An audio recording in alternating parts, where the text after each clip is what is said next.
1 मे 2026 अर्थातच कामगार दिन म्हणजेच महाराष्ट्र दिन। या महाराष्ट्र दिनी आपल्या सर्वत्र आपल्या शाळांचे वेगवेगळे निकाल लागलेले असतात। मग प्राथमिक शाळा असेल, माध्यमिक असेल किंवा उच्च माध्यमिक असेल, तर या शाळांचे जे निकाल असतात ते शक्यतो 1 मेलाच असतात।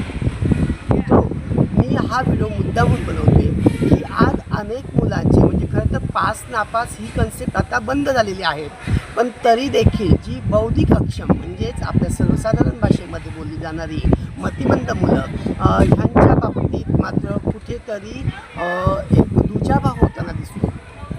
बऱ्याच मुलांना गणित, भाषा म्हणजे इंग्रजी भाषा अशा विषयांमध्ये त्यांना अनेक अडचणी येत असतात। मग ते वाचन असेल, लेखन असेल किंवा अंकगणित असेल। तर अशा मुलांना आपल्या जर मानसशास्त्रीय भाषेमध्ये म्हणायचं झालं तर डिस्लेक्सिया किंवा डिस्कॅल्क्युलिया असतो। आणि अशी मुलं ग्रामीण भागामध्ये मात्र वगळली जातात, ज्याला सर्वसाधारणपणे अगदी ढ असा हा शब्द प्रयोग केला जातो।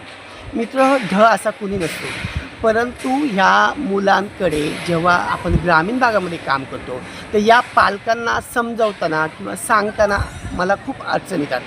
मलाच नव्हे तर अगदी सर्वसाधारण शिक्षक असतील किंवा विशेष शिक्षक असतील, शासनाने यासाठी अनेक लोक नियुक्त देखील केलेली आहेत, परंतु या पालकांना आपलं मूल दिव्यांग आहे किंवा ते अभ्यासात कमी पडते हे समजावणं, हे सांगणं किंवा ते मान्य करणं खूप अवघड जातं। मित्र, झालं असं की आज माझ्याकडे एक विद्यार्थ्याचे पालक आले आणि ते सांगत होते की आमचा मुलगा नापास झाला।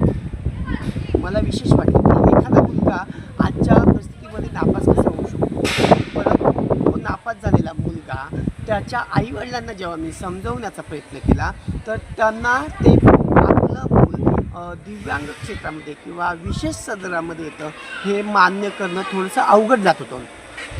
मित्र, असे अनेक पालक आहेत की जे आपल्या मुलाकडे जाणून बुजून दुर्लक्ष करतात। तर मला या व्हिडिओच्या माध्यमातून तुम्हाला हेच सांगायचं आहे की आपलं मूल जसं आहे तसं त्याला मान्य करा, त्याला ॲक्सेप्टन्स दाखवा, म्हणजे त्याला पुढे भविष्यामध्ये येणाऱ्या अडचणींना कमी प्रमाणात सामोरं जावं लागेल। धन्यवाद। आजचा व्हिडिओ कसा वाटला हे कमेंट बॉक्समध्ये प्रतिक्रिया देऊन नक्की कळवा। व्हिडिओ आवडल्यास व्हिडिओला लाईक करा, सबस्क्राईब करा आणि शेअर करा।